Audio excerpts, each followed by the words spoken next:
Salam dəyərli izləyicilər. 9-cu sinif Respublika Fən Olimpiadasına düşmüş sualların izahına baxırıq. Doğru fikirləri müəyyən eləyin. Alp, Karpat və Skandinaviya dağları deyir ki, iki yarımkürədə yerləşir. Baxaq, bir dəqiqə. Alp, Karpat, Skandinaviya iki yarımkürədə yerləşir. Bu dağları nə Qrinviç, nə ekvator kəsir. Ona görə də iki yarımkürədə yerləşir. Şimal və şərq yarımkürələrində yerləşirlər. Yəni bu doğrudur. Bunu götürəcəyik. Hekla və Etna vulkanları litosfer tavalarının divergent sərhədində yerləşir. Hekla divergentdədir, amma Etna konvergent sərhəddədir. Yəni tavalarının toqquşduğu yerdədir. Ona görə də ikini götürməyəcəyik. Biri götürürük, amma bir doğrudur. 3. Şimali Avropa regionunda fiordlara və moren tirələrinə rast gəlinir. Şimali Avropa 4-cü dövr uzlaşmasına məruz qalıb. Ona görə də fiord və moren tirələrinə rast gəlinir. Doğrudur. 1-3 doğrudur. Ölkəmiz Oman və Yəmənlə bərabər Cənub-Qərbi Asiya regionunda yerləşir. Bəli. Afrika litosfer tavası ilə Ərəbistan litosfer tavaları bir-birinə yaxınlaşır, yox da uzaqlaşır. Ərəbistan elə Afrikadan ayrılıb, sürətlə də ondan uzaqlaşmaya davam eləyir. Ona görə də 5 yanlışdır. Tepu illər formalaşmasında axarsular iştirak etmir, amma iştirak edir. Tepu illər Venesueladadır, Gviyana yaylasında və axarsular xarici eksogen proseslərin təsiri ilə yaranıb. Ona görə də bu da səhvdir. Cavab oldu 1, 3, 4, B bəndi. İkinci suala baxaq. Eyler-Venn diaqramına əhsən uyğunluğu müəyyən eləyin. Afrika materikində günəş zənitdə olur. Bir dəqiqə. Deyir ki, Afrika materikində günəş zənitdə olur. Afrika materikini həm şimal tropiki, həm də cənub tropiki kəsdiyinə görə, bəli, hər iki tarixdə də günəş zənitdə olur. Ona görə də ikisinin oxşar əlaməti olaraq götürürük 1. Daha sonra şimal yarımkürəsinin quru səthində havanın ən yüksək orta temperaturu müşahidə edilir. Şimalda, quruda ən yüksək temperatur heç bir tarixdə, yəni bu tarixlərdə olmur. 7-ci ay, iyullu ayında baş verir. Ona görə də 2 səhvdir, heç birini aid eləməyəcəyik. 2-ni heç birini aid eləmiriksə, deməli burada B bəndi, C bəndi və Y bəndi getdi. Qaldı ya A-dır, ya da D bəndidir. Ekvatorda günorta vaxtı günəş şüaları minimum altında düşür. Hər iki tarixdə günəş ola biləcək ən uzaq nöqtədədir. Ona görə də 3-ü həm də götürürük. 3-ü. Yəni ortaq cəhət olaraq 1, 3. İndi baxaq. 40 dərəcə cənub enliyində günorta vaxtı günəş şüaları ən kiçik bucaq altında düşür. 40 dərəcə cənub enliyində günorta vaxtı günəş şüaları ən kiçik bucaq altında düşürsə, deməli günəş şimaldadır. Yəni 22 iyundadır. Yəni 1-ə götürəcəyik 4-ü. Daha sonra Kalimantan adasında günorta vaxtı şaquli cisimlərin kölgəsi şimal istiqaməti göstərir. Kalimantan adası ekvator kəsir. Ona görə də əgər cismin kölgəsi şimala doğru düşürsə, deməli günəş cənubdaymış.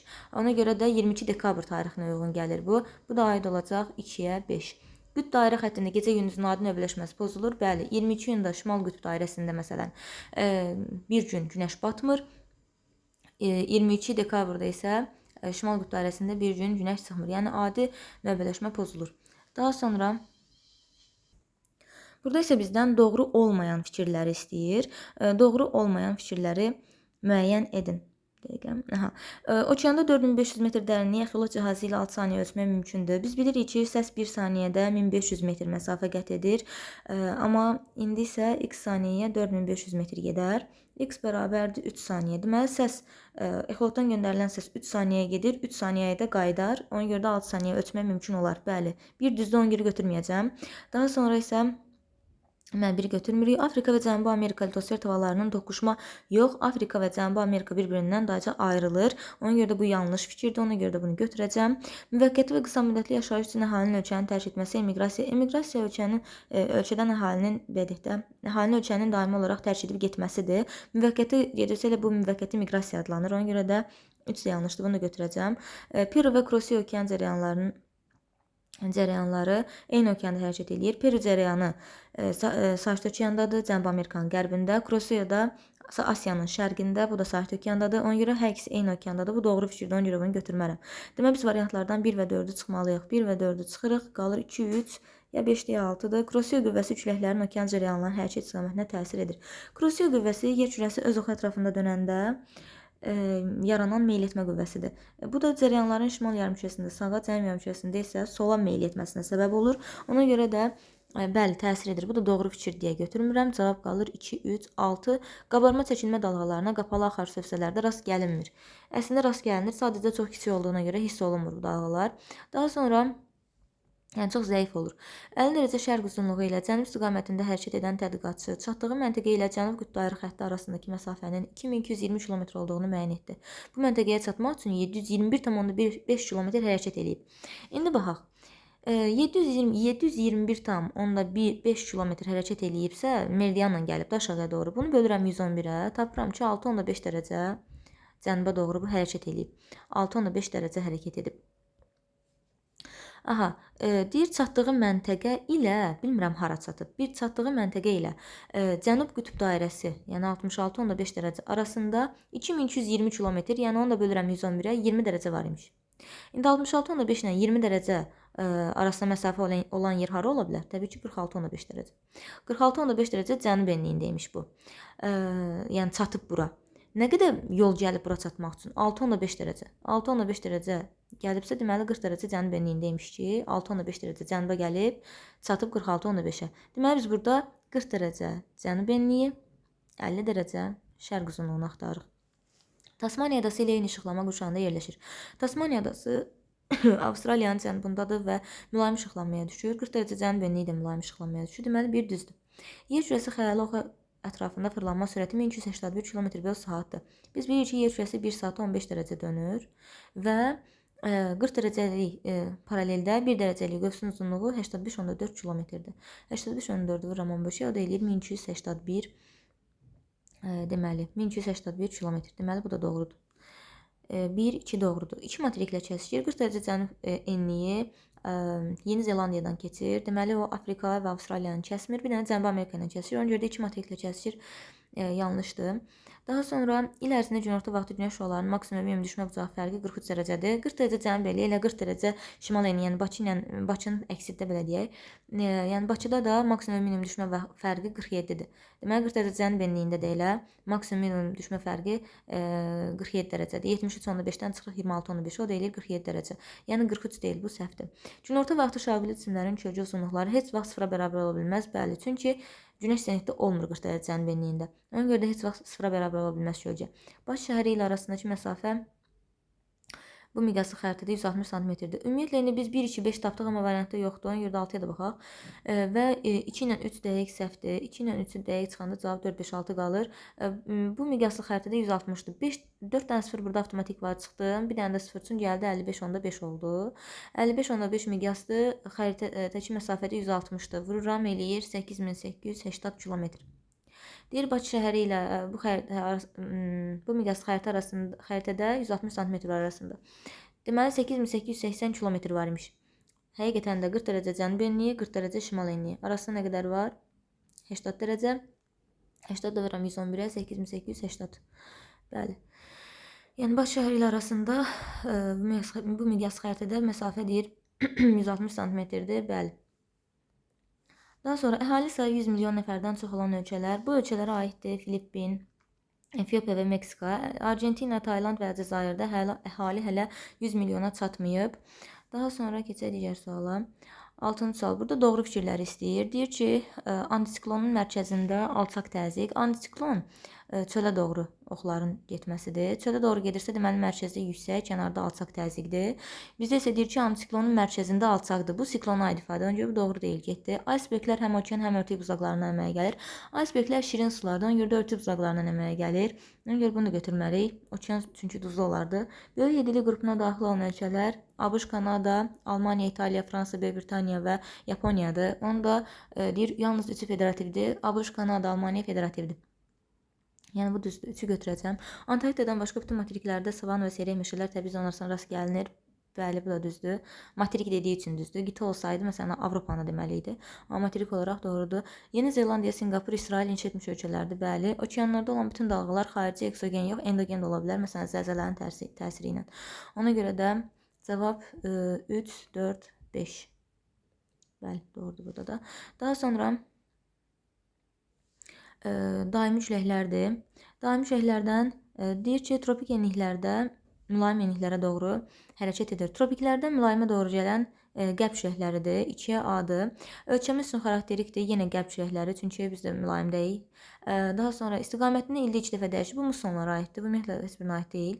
Ona görə də C hardasa varsa onu çıxa bilərik rahatlıqla. Məsələn, D və Y variantı çıxdı. Maracaibo gölü Cənubi Amerikadadır. Yerləşdiyi işıqlama qurşağının səciyyəvi. Deməli bu passatdır. Tropiklərdən ekvatora doğru gəlməlidir. Ona görə də 1-ə götürərəm D-ni və Cənubi Amerika materikində müşahidə edilmir. Cənubi Amerika materikində qütb şəhərləri müşahidə edilmir. Çünki qütb dairəsindən daha şimalda yerləşir. Ona görə də elə A bəndi. 1D, 2AB, 3Y. Yolu müəyyən edin. Bərpa olunan, olunmayan ehtiyatlarda. Bərpa olunur təbii ki, hava, torpaq, su. Olunmur kömür, fosforit və dəmir filizi. Yəni 1, 3, 6, 2, 4, 5 Y bəndi doğrudur. Daha sonra baxaq ABŞ üçün doğru fikirlər. ABŞ deyir, ümumdaxili məhsulda sənayinin payı sənaye yox, emal edici sənaye. Ümumiyyətlə burada xidmət daha yüksək səviyyədədir. Ona görə ümumiyyətlə inkişaf etmiş ölkələrdə xidmət daha yüksək səviyyədə olur. Ona görə bir doğru deyil. Ümumdaxili məhsulda adam başına düşən gəlirlərə görə Lüksemburq birinci yerdədir. Ona görə bu da çıxdı. Qütb dairəsi ilə kəsişir. Alyaska ştatı kəsişir. Doğrudur. 3-ü götürürəm. Ən böyük kömür hövzəsi Mississippidə yox, Appalaç dağlarındadır. Ona görə 1, 2, 4 səhvdir. Ərazisində günəş sənətdə olur, Havi adalarında ola bilər. Ona görə doğru götürmək olar bunu. Qurudan federativ ölkələrlə həmsərhəddir. Şimalda Kanada, cənuda Meksika, bu da doğrudur. Deməli, burada cavab oldu. Bir dəqiqə. 3, 5, 6. B bəndi. Daha sonra Eyler-Venn diaqramından uyğunluğu müəyyən edin. 6-cı saat qurşağının orta meridianı tapmaq üçün, ümumiyyətlə orta meridianı tapmaq üçün hamısını vururam 15-ə. Bu da eləyir, deməli, 6-nı vuramda 15-ə eləyir 90 dərəcə. Biz də elə bil 90 dərəcə şərq uzunluğunu burada axtarırıq.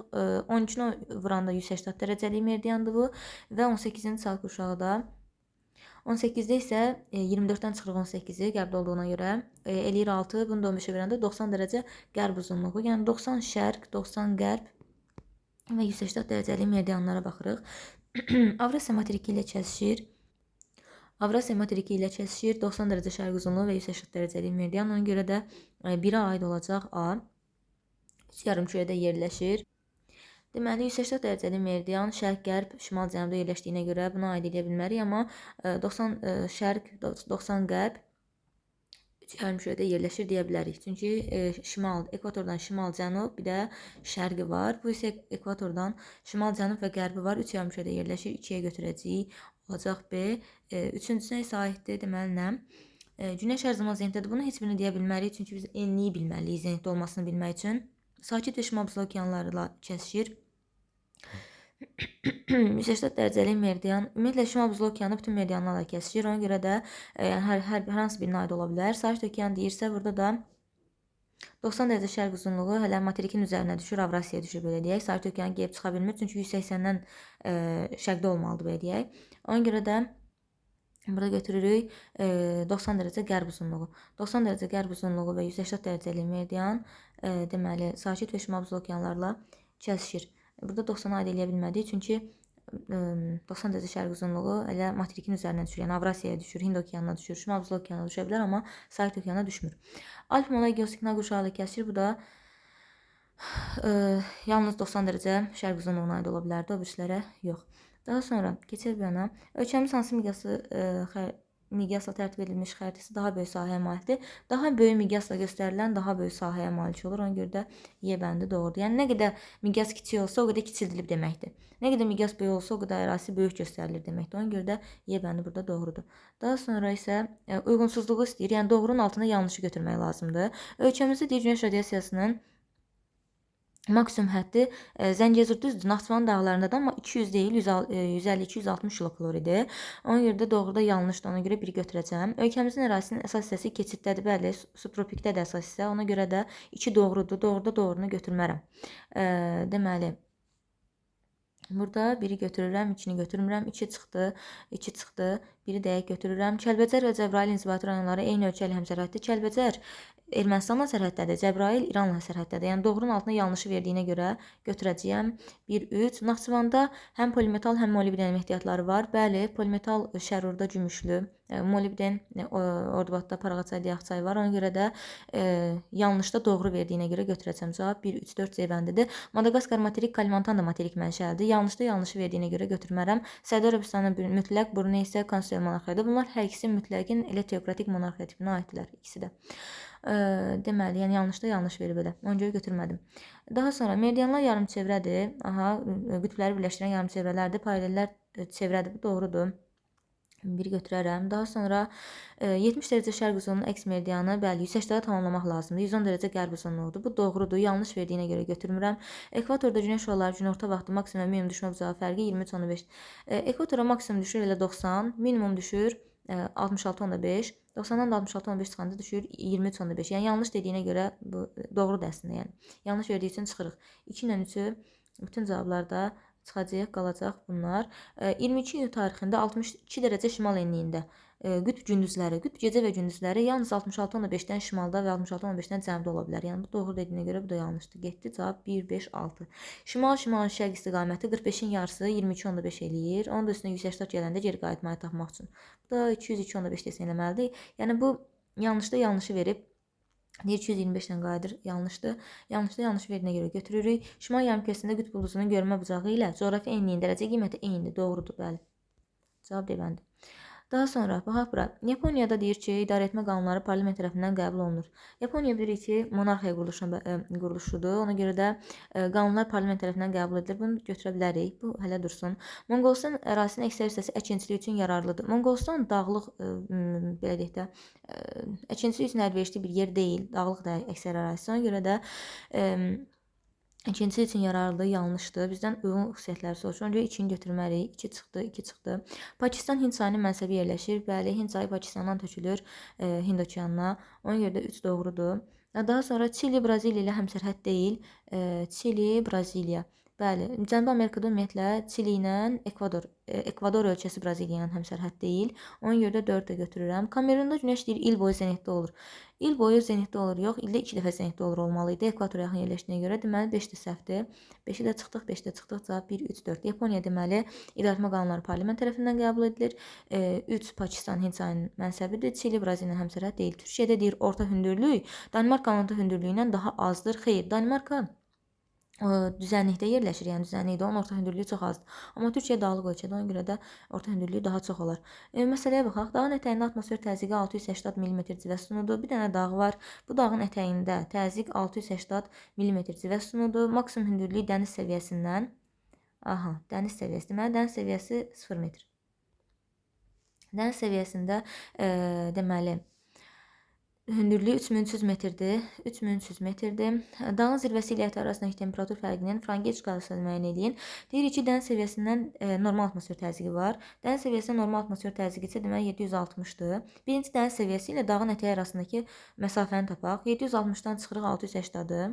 Bu da deməli 760-dan çıxırıq 680-dır. Bu eləyir 80 mm civə sütunu. Təzyiq bilirik ki, hər 10 metrdə təzyiq 1 mm civə sütunu azalırsa, x metrdə 80 azalar. Yəni 800 metr fərq var imiş dağın ətəyi ilə dəniz səviyyəsi arasında.